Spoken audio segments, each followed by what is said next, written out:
adoption's sort of like one day sort of thing, but then the family is forever. And so hearing about the ripple effect of that to me is what warms my heart, and it just makes me feel grateful for what we're able to do.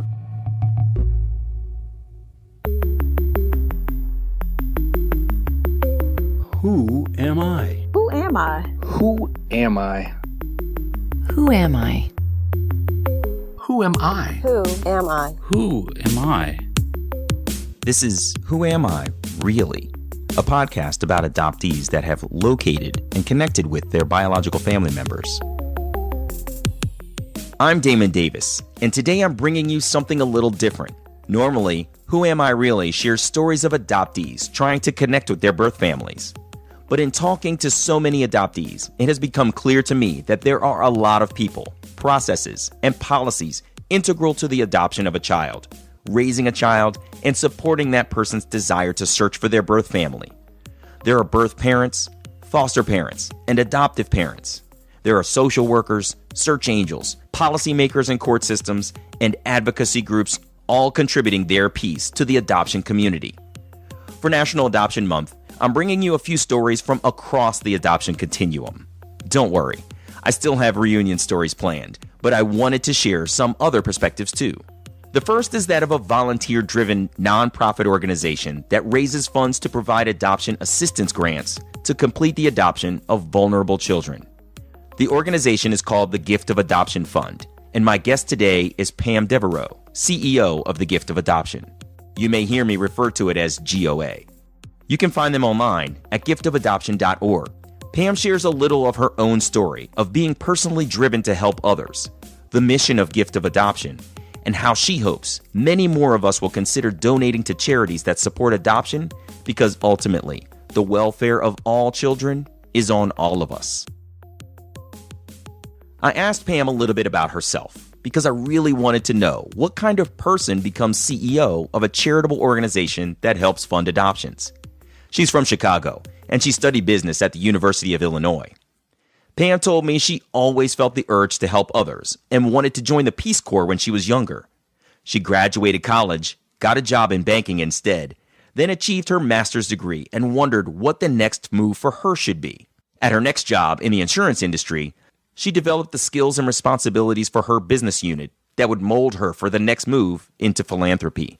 In the 1990s, Pam joined the Make-A-Wish Foundation. I guess I really thought in college that I would end up helping out, maybe going into the Peace Corps or something like that. I think I always had a heart for doing something bigger for others. Make-A-Wish was really growing in brand and an organizational structure. And so some of the background I had from Zurich Insurance helped at Make-A-Wish.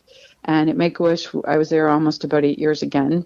We really grew the organization, and the Illinois chapter was one of the largest chapters around the nation, and just a great exposure to great leaders and great board membership and governance.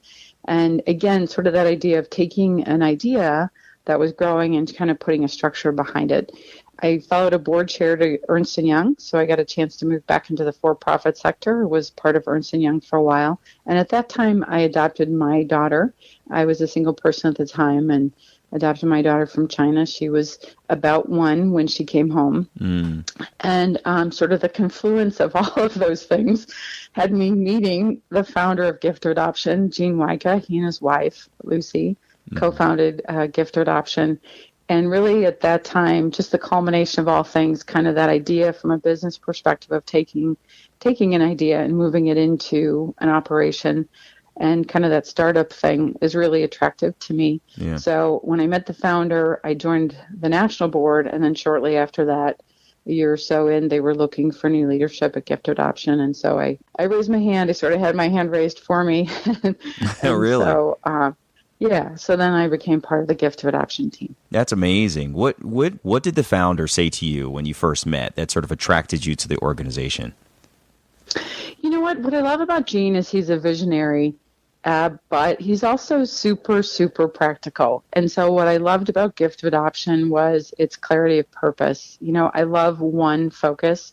I think really being an expert and excellent and the leader in the one thing you do is something that's very attractive to me. So Gift of Adoption at that time and still is the largest organization providing adoption assistance grants on a non-discriminatory basis. So what he said was that this is an idea that can grow. And he also really, to me, talked about how this idea complemented the existing structures that were already in place for adoption. You know, there's so many phenomenal things happening from legislators and advocacy groups and all the agencies that have been around, some for 100 plus years. But ultimately, you know, for me, common sense is adoption is at some level a financial transaction. I mean, it really does take funds to get it done. Right. And to me, the idea that that would be an impediment was really troublesome. And I thought it's something we definitely could tackle. And so I just, again, love the simplicity and clarity and just really that complementary mission that I think can make a nonprofit excellent. Yeah, it's a really phenomenal mission. And I think, you know, for me as an adoptee, I was clearly sort of part of the transactional process of the thing. So as I started to delve more and more into this space of what the entirety of the process looks like, it didn't even really occur to me before that time that there were actually some significant costs, monetary costs that a family has to be ready to go for if they are willing to bring home a child. And that shouldn't be an impediment. You're absolutely right. Tell me a little bit about where gift of adoption comes along in the process. And so you've said, just say it again, like you give grants. Tell me a little bit more about the process of how a family comes to you and where you are supportive to that family in their process. So families come to us in the process. Pretty much they can come to us at any time. Where we interject and where we provide adoption grants is for that last leg of funding. But a lot of times we'll talk to families, we'll encourage them to apply, we'll actually connect them to other providers. I mean, we love people who have a heart for adoption. And, you know, it doesn't cross everybody's mind. And when it does, you know, we're very, very interested in keeping that enthusiasm going. I think the Dave Thomas Foundation research shows that 1 in 4 families seriously consider adoption for their own family. And so we have a big heart for that.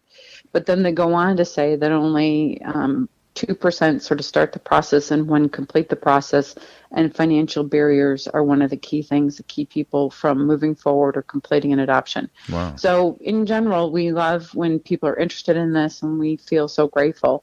That's why everything we would do works, because America is the most adoptive nation in the world, and many families, 1 in 6 families have a firsthand experience with adoption. So they find us anytime, but mainly when we can provide adoption grants is for that last bit of funding to complete the adoption. So our grants of up to $7,500 usually are the last 10 to 20% of costs needed to complete an adoption. Mm-hmm. And so we're really partnering with families who have accredited home studies, who have been matched with a child. They have a bona fide financial need, and we're just that last bit of funding to get them over that hurdle. Mm-hmm. I'm on the Capital Region chapter board of Gift of Adoption, and on one of our coordinating calls, a GOA representative said there are times when children in sibling groups may actually be divided if one of the siblings ages out of care. It's heartbreaking to think that sibling groups, the only family those kids know, could be separated if they're not adopted. I shared with Pam that hearing that scenario renewed my desire to be a part of Gift of Adoption, because that is a situation we can work together to prevent. Yeah, David. So we really follow the vision and the original priority of the founders, which is to really place the most vulnerable children first. So we have tons of people who apply to us. We say yes to as many as possible, but because of funding barriers, we're able to only say out of every 3 applicants, we can say yes to 1, and we have to say no to 2. So again, we want to say yes to as many as possible, but given the limited financial resources, we continue to prioritize adoption grants for kids who, from our view, are really looking at what could be their only chance at having a family. And like you said, these are children who are sibling sets, older, sometimes special needs, physical, emotional special needs, just times where this could be their one shot at having a family. This is really who we want to prioritize. Pam shared a story that exemplifies the very reason Gift of Adoption exists. One family GOA helped had been blessed to have their own children, but found themselves desperately wanting to help Haitian children in the aftermath of the devastating earthquake in Haiti on January 12, 2010. Using an adoption agency, they followed the rigorous process of being certified for adoption. But the adoption agency presented them with an opportunity to adopt a sibling group, a 6-month-old, a 2-year-old, and a 4-year-old here in the United States. Their family needed to make an adoption plan for them to get a better opportunity for their lives. Pam received the call asking to assist the family. It was so interesting because literally, like on a Sunday evening, I had a call from that adoption agency that said, if this family decides they would like to move forward, we know they're qualified. Can you help them? Can you assist them with a grant? And we said, absolutely. This is why we exist. Wow. And so what was really neat, though, one quick thing. So we said yes, they said yes, it all happened, and the children are all merging and becoming close friends.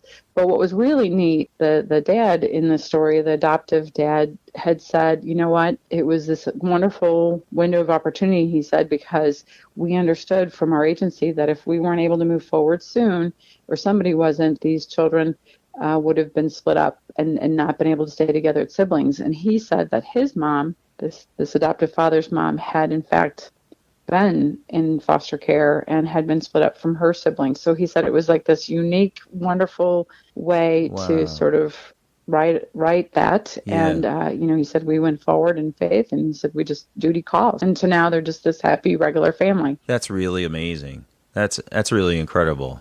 Pam and I chatted about the entire continuum of adoption. So I asked her what elements she would like to see changed. One idea was that we need to get the real stories of adoption out there, being realistic about the fact that just like any other home, we're talking about children, families, and all of the complexities of family dynamics. Pam also said that many people who aren't directly involved in a child's adoption don't know how to get involved to help, and that donating to Gift of Adoption is a great way to do more. I think, there'd be a lot of agreement around the idea that, you want to debunk any misconceptions about it, illusions, that are overly positive, or disillusions that are overly, it's family, it's children, it's life, it's happy, it's messy, it's all those things. And so I think really just debunking any kind of misconceptions about, children who are adopted, adoption, the process, all that stuff. So I think just getting good information out there. And I think there's a lot of tremendous work being done for that by National Council for Adoption. There's a lot of really good groups. The Congressional Coalition on Adoption focuses on getting good information out there. So I think debunking any misconceptions. I would also say, for us, we would like people who whose hearts are breaking for children in the United States or around the world who don't have families, for them to get involved somehow. So Gift of Adoption, you could get involved in an organization by providing funding and seeing adoption as a part of your family's philanthropic priorities. Because I think a lot of people don't know that if you're not adopting yourself, you don't really know how you can help. And so I think really just reminding people that you can get involved and can help.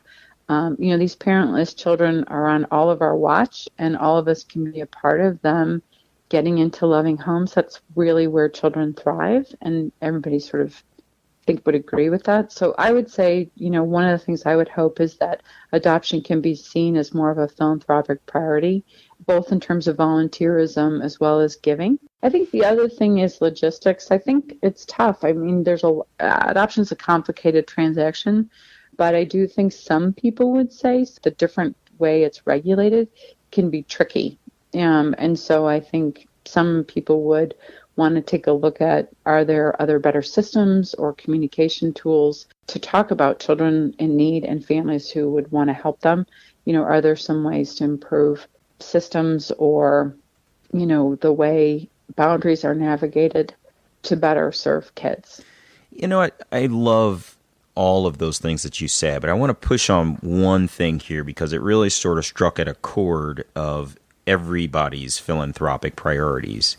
And you said that the children are on all of our watch, and this goes to the common sort of axiom that it takes a village to raise a child. Yeah. I wonder if you could sort of say something about the opposite of all of these children having a home to go to. What happens when a kid ages out of Yeah. foster care? What are some of the ramifications of not taking action towards these kids finding homes? It's one of the things that really attracts me to the mission is that it's real. This is a huge intractable issue, and the impact of inaction is very real, and it's so avoidable. But yeah, what happens in the United States when children are not adopted, and let's say they enter foster care, some sort of foster system, and they age out, their life expectancy in terms of life outcomes are really, really difficult. So Jim Casey, the founder of the UPS, his family, the Casey Family Foundation, has a real interest in this space, and they've done a lot of research. And just both from a humanitarian and an economic standpoint, it's really significant. So he just put an economic note on it saying the cost is something like $300,000 per individual who ages out of foster care in terms of lost income, in terms of social services, in terms of incarceration. These are things that are very difficult, real costs for communities when a child doesn't have the benefit of growing up in a family, enters foster care, and then ages out without having a family. So it's very real. One of the research pieces also said something like 25% of children who age out of foster care go immediately into some sort of a homeless situation, because once that formal relationship has ended, they really don't have a family to rely on. Now, that's not to say there aren't tremendously wonderful situations and foster situations, and that's not to say there isn't a ton of work being done to really help children transition from a foster situation into, their own stable livelihood. So there's a ton of stuff being done, but the data shows in the past, right, that there's a very big opportunity for us to really do more for kids so that they do have the opportunities that so many of us take for granted, and be given that opportunity to have the stability and foundation of a family as they grow up and navigate, being an adult. Pam went on to underscore that the domestic issues of inaction can lead to adverse outcomes for the children affected. But internationally, the consequences can be equally or more severe. UNICEF points to the challenge of preventing children without families from joining militias, being forced into sex trafficking, or other terrible circumstances that no child should be exposed to. Thankfully, Gift of Adoption and a host of other organizations are working collectively to help children find homes. It's why I love our mission so much, because I feel like one child who doesn't have to have that experience, it just makes the world better for all of us. And so we would do it for one kid. I would do, we're going to help 365 children this year as an organization because the thousands of donors and volunteers like you, Damon. But, we would do it for what it would be worth all of our effort if it was for just one child. Absolutely. It really would be. So 365 is the goal this year. Yes. Right? Yeah. Yeah. So talk a little bit about the mission and goals, what you've outlined for the year and where we're going. So Gift for Adoption raises money, and then we run an operation, and the rest of the money we give away to adoption assistance grants. Our aim is to help 365 children this year. By 2020, we would like to help 500 children a year with the gift of a family. And the way we do it is, we have fundraising programs. The major thrust of our organization is a chapter-based model, which you're very familiar with. Yeah. So we have 20 chapters around the country full of volunteer leaders like yourself who are devoting their time to raising money and building awareness about gift of adoption. And so those chapters all together raise, close to $1 million, and the rest of the organization, our national board and investor board and all others, bring in close to another $1 million. And that's the money we use to provide adoption assistance grants to kids. So that's our main focus, is really continuing to grow our national footprint and be able to really bring more people into the fold as donors and as volunteers. Gift of Adoption is working toward nationwide coverage with chapters of the organization in every state. But Pam underscored one important fact. Just because the Gift of Adoption doesn't have a chapter in your state doesn't mean children in your state are not eligible for adoption grants. We want to fund adoption grants in every state, wherever the needs arise. there's many chapters like Metro New York and the Illinois chapter and the Wisconsin chapter whose money they raise goes to reach the most vulnerable children around the nation. So even though we may not have a chapter, for example, in Missouri yet, we're still funding adoption grants for families and children in that state if the need is urgent. And so we are trying to take our own advice and not being too boundary ridden. We like donors' money to stay in its own state, but we also know that while we're building this chapter state model, we're going to make sure that if there is a child in need and the situation is urgent, we're going to get to them no matter what. Yeah, that's really amazing. Since we're talking about support and generosity and donation, it would be remiss for us not to actually mention the website right now. It's giftofadoption.org. You can go to /get-engaged. So giftofadoption.org/get-engaged. You can find chapters across the nation. I see the National Capital Area chapter there. I would love to get donations through the National Capital Area chapter, the Capital Region. But you should certainly look for chapters in your own area that will be assistive in helping children to find loving homes and families that are going to ensure a positive future for them going forward. Pam made it very clear that the mission of Gift of Adoption is to provide adoption assistance grants. But there are many other pieces to the adoption puzzle. She told me they're constantly scanning the policy environment to be certain they're helping in the areas of greatest need and partnering with organizations in the policymaking space to make sure Gift of Adoption is seen as a resource to remove financial barriers to adoption. We do follow it, right? Because you want to pay attention to make sure, most importantly, that we're being relevant and that we're helping where the need is greatest. And so one example of that, I think, Damon, is some of your listeners may know, the number of adoptions, particularly international adoptions of children born around the world and adopted into U.S. families has continued to decline, even though there's still so many children, more children than ever, who are separated from families and in need of permanent families. And so that's an example where we definitely pay attention to what's happening on the policy level. And we definitely have crafted our mission so that we're continuing to serve the most vulnerable children in the U.S. and around the world. So what that means is even though numbers of adoptions have declined, numbers of applications for support from Gift of Adoption have continued to increase over that same period because, again, we're sort of have a head on trying to make sure we're realistic and helping where the need is greatest. And so adapting, our practices to make sure we've got a line on that is really how we've stayed very current. We also have collaborated with, Congressional Coalition on Adoption with things, the National Coalition for Adoption, the Quad A adoption attorneys, really just trying to be a resource because we don't create adoption. We don't create the circumstances of it. All we do is we exist and we hope when that moment of truth happens and there is a financial barrier that those people, families know to reach out to us. So what is intended as the best interest of the child can be served because money isn't a barrier. Pam really touched me with the story of the family that adopted the 3 domestic children, allowing them to stay together as a family. I really wanted to hear more stories about children and families that our organization has supported that help Pam continue to be driven by the mission.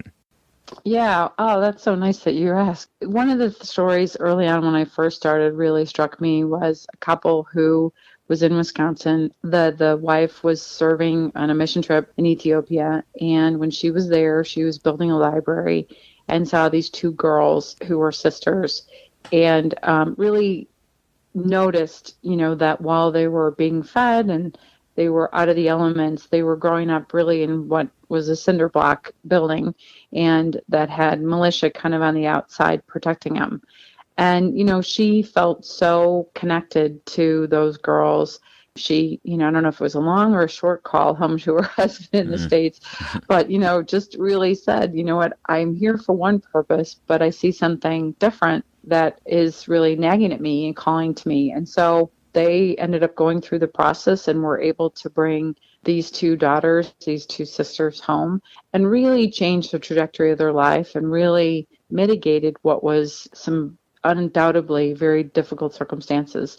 And so that was really neat. But then you keep going on And so I got to know this family a little bit, and we stay in touch later. And we say, well, how's it going? How are things now that the girls are home? And, the first notices were things like, well, the kids are doing well, and they're now taking swimming lessons at the Y, and they are getting tutoring, and they're going into certain grades, and so good stuff. And then the next time I talked to the family, I'm like, how's it going now? And they said, well, it's good. And I said, I said, do you have a story for me? And she said, well, yeah. She's like, it's so funny because the other day Rick and I were just sitting having coffee, and suddenly we heard some yelling upstairs.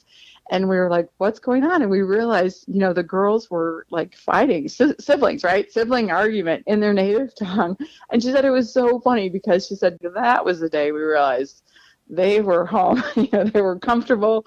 They weren't on good behavior. They were just being themselves. Yep. And that was really a day where I was like, we're a family. That's awesome. So I think those are some of the things that really make me feel connected to this mission, is that continuity, and that adoption's sort of like one day sort of thing, but then the family is forever. Mm-hmm. And so hearing about the ripple effect of that, to me, is what warms my heart. And it just makes me feel grateful for what we're able to do. Remember, Pam said she's an adoptive parent too. I wondered about her own adoption story and how she talks about adoption with her own daughter. She was born in China. Pam was born in the United States and is of Irish descent. Her daughter is in high school now, so they don't think about adoption as much as they did when her daughter was younger. But it is an open topic in their home. Pam said, you have to know your child to learn how to comfortably talk about their adoption with them. Early on, she was very concrete and very tactile. And so we literally would look at documents. We would look at paperwork.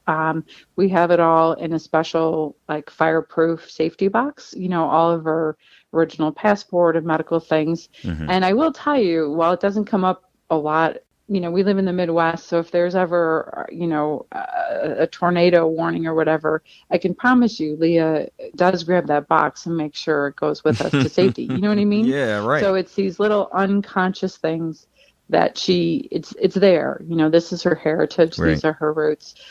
She's in high school now, and she's fortunate to be in a high school that teaches Mandarin, and she decided, to take that language, I think, as a way to continue to learn more about her culture and heritage.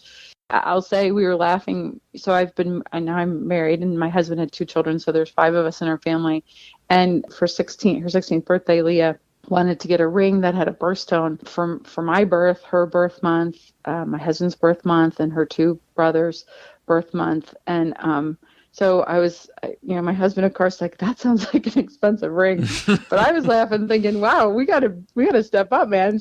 We're gonna be in a ring. Like, this is her family. She's serious. That's awesome. It was just neat. Yeah, neat. That's really cool. You've covered everything for me. I was really interested to hear sort of what your own personal perspective was on adoption, and what your mission and goals were for the organization. And it sounds like the core, the mission driven towards supporting funding grants for families is a driving force in your life, and that is so impactful for each of these families to bring home a child that they can therefore nurture into someone really special. I think it's just an amazing organization. I'm really thankful to be a part of it, and I really do appreciate your leadership in the space. Oh, it's been my pleasure, and I'm so grateful to work with you. It's really, I feel like it's so worthy of our time, and I'm so moved by your generosity. Thank you. No, it's my pleasure. I'll just say that the Capital Region of the Gift of Adoption Fund is currently working on our own drive. We have the Fall for Families event coming up on November 2nd, and we're specifically looking for donations because, as Pam said, we can make it a family philanthropic priority to support children going into adoption, but we have to support the families who are going to be the loving homes of those children as well. So do me a favor, go to giftofadoption.org, look for the various chapters and the chapters link at the top of the page, and you can find the Capital Region. I would love to get a donation from everybody who's listening, because this is such a priority for all of the children out there that need a home and a place to go. So Pam, CEO of the Gift of Adoption, thank you so much for your time today. I really appreciate it. Oh, it's been my pleasure. Thank you. Sure. All the best. Take care. Bye-bye. Bye-bye. Hey, it's me. It was such a pleasure to talk to Pam and hear her personal attachment to Gift of Adoption's mission. To recap, we raise money to support the adoption of vulnerable children into families. It's a volunteer-based organization, and 100% of the money raised goes to funding adoptions. On average, out of every 3 applications, Gift of Adoption can only help 1 family. That's a heartbreaking statistic because that's not just 1 applicant turned down. That's an impact to a child's and their siblings' lives if that adoption can't be completed for financial reasons. So please, go to giftofadoption.org to find a chapter in your area or start a new chapter. I'm lucky to be a board member of the Capital Region chapter, and we're raising funds now for our Fall for Family Funds drive. You can find links to the fundraiser on facebook.com/WAI Really. I'm Damon Davis, and I hope you'll find something in Gift of Adoption's mission that inspires you, validates your feelings about supporting adoption, or motivates you to get involved and donate or volunteer.